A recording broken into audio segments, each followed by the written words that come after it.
No, you don't need a forest.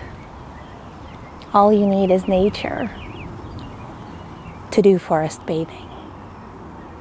No forest needed, no bathtub needed, all optional.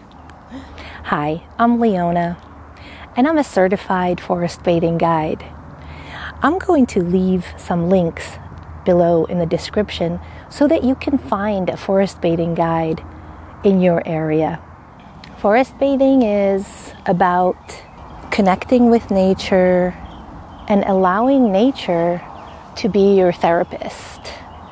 And that's why sometimes you'll hear forest bathing called nature therapy. What is forest bathing? Well, it started out in Japan in the 1980s when people were getting burnt out, workaholism, and even some terrible repercussions of workaholism caught the attention of the government, and they said, we need to do something. And so they started to study what putting people in the forest does for their blood pressure, heart rate, mood. And to this day, it's a practice in Japan that is actually prescribed by doctors to people who need this practice for their well-being. So in Japan, it's called Shinrin-yoku, which literally means forest bathing. It spread to other parts of the world. And today there are thousands of forest bathing guides all over the world, taking people out in nature, whether it's a beach or a park or a desert or a forest.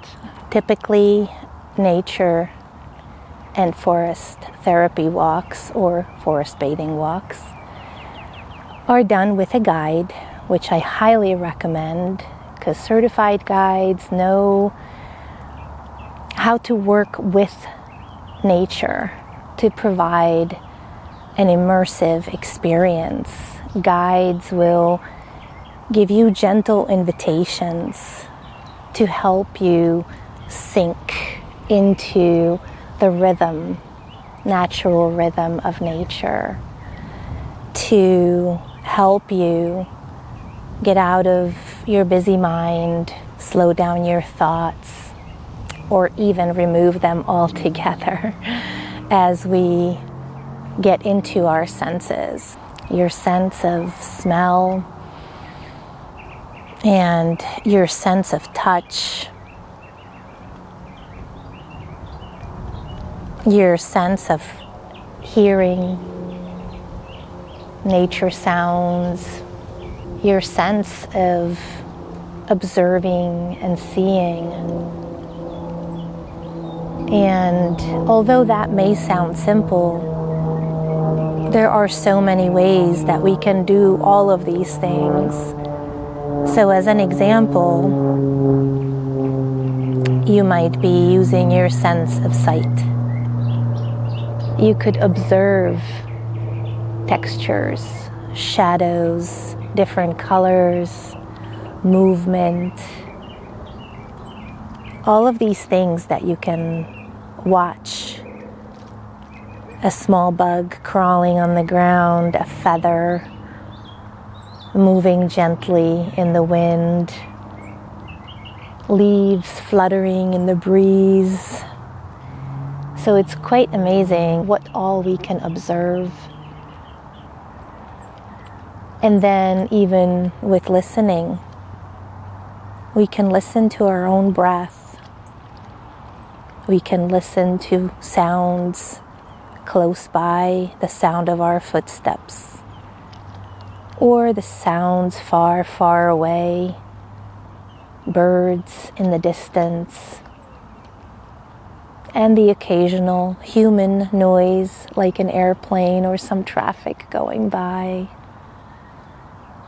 It's all a part of our ecosystem. So when we start to pay attention to our senses, I'm gonna put my sunglasses on, it's so bright. It's bright out here, guys, but it's beautiful. And I'm not in a forest, but I am going to be doing some forest bathing out here in this beautiful park in Round Rock, Texas. Paying attention to our senses and connecting with nature, with our senses. Why is that important? And what does that do? It's really interesting because as soon as we come to our senses, there might be something behind that phrase. Come to your senses. As soon as we do that, we get out of our head.